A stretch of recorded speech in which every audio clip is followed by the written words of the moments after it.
The camera pans across a misty lake as the faint glow of the moon reflects on its calm surface.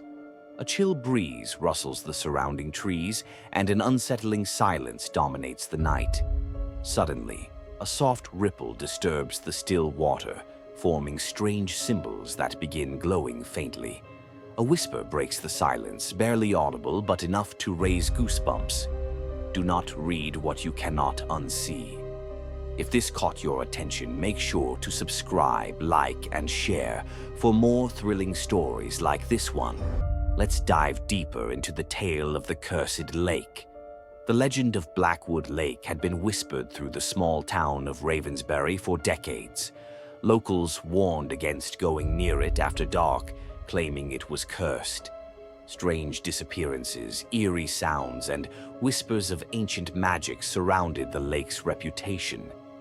But for a group of curious teenagers, it wasn't fear that the lake inspired. It was excitement. Emily, a budding filmmaker, had convinced her best friends, Jake, the adventurous skeptic, Mia, the overthinker, and Leo, the tech enthusiast, to help her investigate the lake and document everything for her growing YouTube channel. "Come on, guys, it's just water," Emily said, rolling her eyes as they stood at the edge of Blackwood Lake. "We'll film a few eerie shots, tell the story, and head back. Easy content." Jake smirked, tossing a stone into the water. "And what if the ghost of Blackwood shows up? Gonna run screaming?" "Not funny, Jake," Mia said, shivering. "People say they saw writing on the water here. It's not natural." Leo adjusted his camera. "Relax, Mia. There's probably a scientific explanation. Refraction, light, algae, something boring like that." But as they stepped closer, the lake seemed different. The air grew colder, and an unnatural silence settled around them. No insects chirped, no wind rustled. It was as if the world had stopped breathing. Suddenly, ripples appeared on the lake's surface, though no one had touched it. The group froze as glowing letters began forming, faint but distinct. They spelled, "Leave now." Jake laughed nervously. "Okay, that's got to be staged, right?" Emily, determined to debunk the mystery, leaned forward. "No way. This is incredible. Leo, are you getting this?" Leo nodded, his hands trembling slightly as he kept the camera steady. "It's definitely not a projection. Those letters are coming from within the water." Before anyone could respond, the letters shifted and began rearranging themselves into another warning. "Read again and pay the price." "Maybe we should go," Mia whispered, gripping Emily's arm. "Come on, Mia," Emily said, though her voice wavered. "It's just words. Let's see what happens." Despite Mia's protests, Emily began documenting the phenomenon, asking questions to the camera and theorizing about the lake's curse. Meanwhile, Jake dared to approach the water, his reflection distorted in the glowing letters. As Jake crouched near the edge, another ripple spread. This time, the words spelled out something chilling. "Your name, Jake." Jake stumbled backward. "Okay, this is not funny. Who's doing this?" "It knows your name," Mia whispered, her face pale. The glowing letters dissolved and reappeared with new text. "You should have left." The group decided to leave, but as they turned away, a low hum vibrated through the air. The ground beneath them trembled slightly, and the water began bubbling as if it were boiling. Then came the voice, low, guttural, and echoing. "You have read what should remain hidden. Now, it will follow you." Panicked, the group ran back to the car, but the glow of the lake seemed to follow them, reflecting in every puddle, every window. Jake suddenly stopped, clutching his head.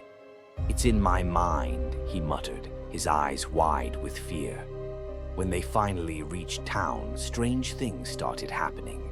Jake began seeing the glowing words everywhere, on mirrors, on his phone screen, even in his dreams.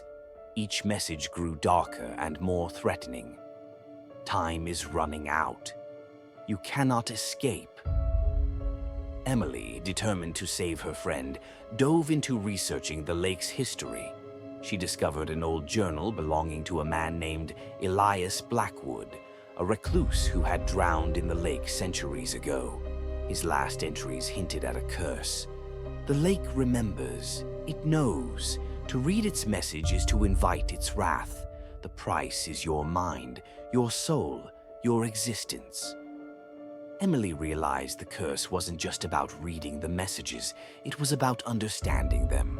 The more Jake dwelled on the words, the stronger the curse grew. Desperate, the group returned to the lake to confront the source of the curse. Emily held the journal, hoping it contained a way to break the spell. At the lake's edge, the glowing text appeared again, this time brighter and more menacing. "You should not have come back." Jake fell to his knees, clutching his head as the voice echoed louder in his mind. Emily opened the journal, frantically flipping through its pages.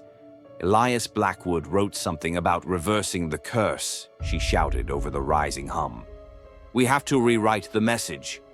Leo scrambled to find a stick, dipping it into the lake and attempting to form letters in the glowing water.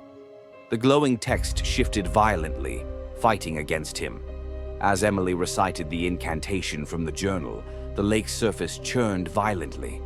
The words began to dissolve, their glow dimming. For a moment, silence returned, but then a final message appeared. "This is not the end." With a deafening roar, the lake erupted in a flash of light, and the group was thrown back. When they awoke, the lake was calm again, as if nothing had happened. Back in town, Jake no longer saw the glowing words, but the group couldn't shake the feeling that something lingered. Weeks later, Emily uploaded the footage to her YouTube channel, sharing their harrowing experience. The video went viral, but as viewers began to comment, a chilling pattern emerged. Some claimed they saw glowing letters on their screens, spelling their names. If you've made it this far, thank you for watching. Don't forget to like, share, and subscribe for more spine-chilling tales. But beware, what you read might just follow you.